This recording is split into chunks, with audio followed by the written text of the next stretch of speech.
महाशिवरात्रि पूजा के समय पढ़ें यह व्रत कथा।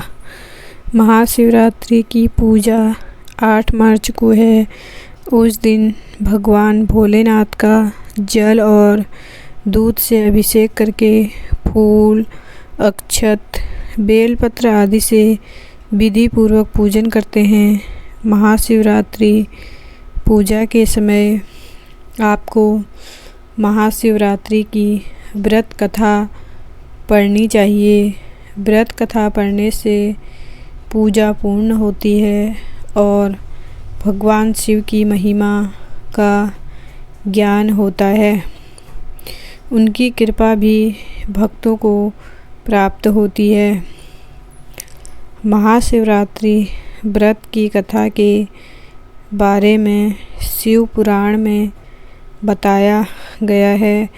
शिव पुराण के अनुसार महाशिवरात्रि की व्रत कथा में एक शिकारी चित्रभानु की शिव भक्ति का उल्लेख किया गया है, जिसमें बताया गया है कि जो लोग अनजाने में भी शिव जी की पूजा करते हैं, उनको शिव कृपा प्राप्त हो जाती है। जो विधि विधान से महाशिवरात्रि का व्रत और पूजन करते हैं, उन पर तो महादेव की विशेष कृपा होती है। आइए पढ़ते हैं महाशिवरात्रि की व्रत कथा।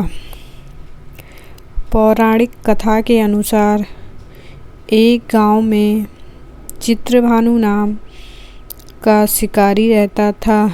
उस पर गांव के ही एक साहूकार का कर्ज था।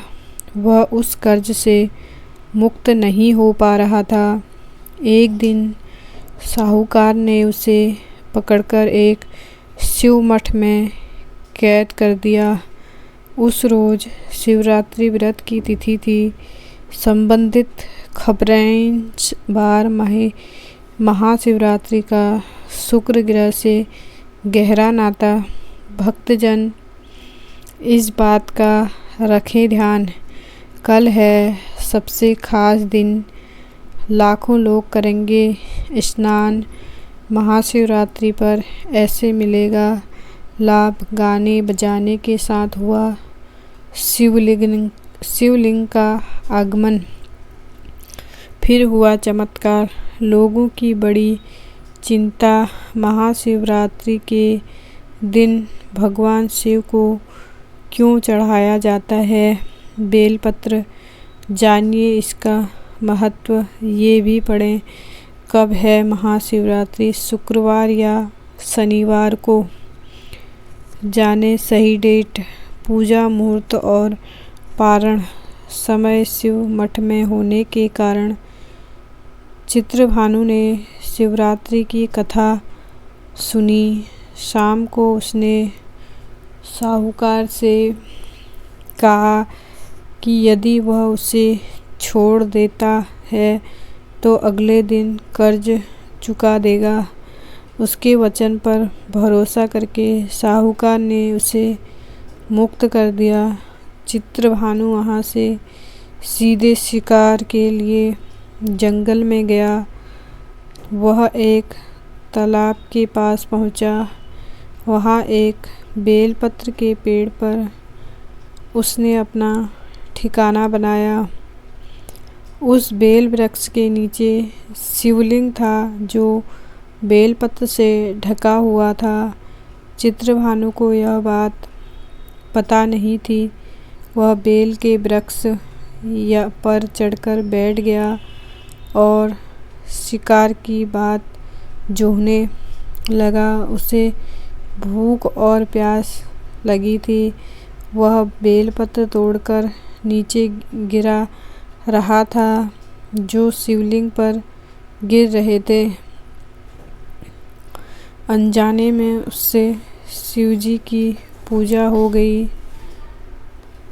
दोपहर में एक गर्भवती हिरण तालाब के किनारे पानी पीने आई तो चित्रभानु उसका शिकार करने के लिए तैयार हो गया। उस हिरण ने चित्रभानु से कहा कि वह गर्भवती है, उसे 2 लोगों की हत्या का पाप लगेगा। जब वह बच्चे को जन्म देगी तो शिकार के लिए उपस्थित हो जाएंगी।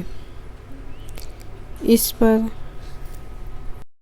चित्रभानु ने उसे जीवन दान दे दिया।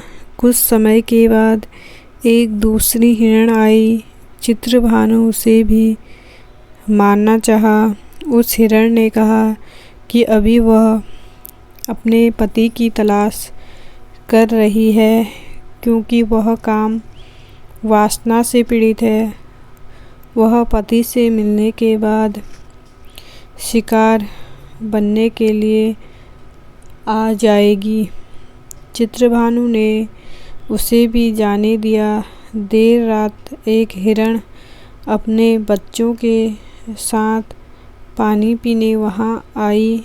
शिकारी उन्हें मारने के लिए तैयार हो गया।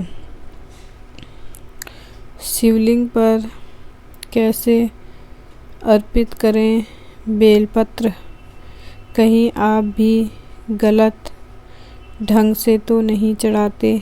जाने सही विधि। इस पर उस हिरण ने कहा कि वह इन बच्चों के पिता की तलाश कर रही है। उनके मिलते ही वह शिकार के लिए आ जाएगी। चित्रभानु को दया आ गई। उसने उनको छोड़ दिया।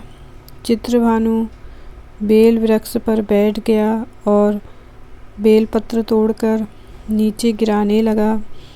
सुबह होने वाली थी, तभी एक हिरण आया। उसने चित्रभानु से पूछा कि क्या तुमने 3 हिरण और उनके बच्चों को मारा है? यदि ऐसा किया है तो उसे भी मार दो, क्योंकि वह उनके बिना नहीं रह सकता। यदि उनको नहीं मारा है तो मुझे जाने दो। परिवार से मिलने के बाद तुम्हारे पास शिकार के लिए आ जाऊंगा। अनजाने में शिकारी चित्रभानु से शिवलिंग की पूजा और रात्रि जागरण हो गया था। उसके मन में दया की भावना थी। उसे उस हिरण को भी जाने दिया। उसके बाद वह अपने जीवन में पशुओं के किए गए शिकार को सोचकर आत्मग्लानि से भर गया और पश्चाताप करने लगा। तभी उसके पास उस हिरण का पूरा परिवार शिकार बनने के लिए आ गया। चित्रभानु ने हिरण परिवार को जीवन दान दे दिया। अनजाने में ही शिकारी चित्रभानु शिवरात्रि व्रत हो गया। उसके पुण्य प्रभाव से जीवन के अंत में चित्रभानु को मोक्ष की प्राप्ति हुई। उसे शिवलोक में स्थान मिला। अगर आपको हमारी ये कहानी अच्छी लगी तो कमेंट बॉक्स में ज़रूर बताएं। Thanks for watching. Her her Mahadev.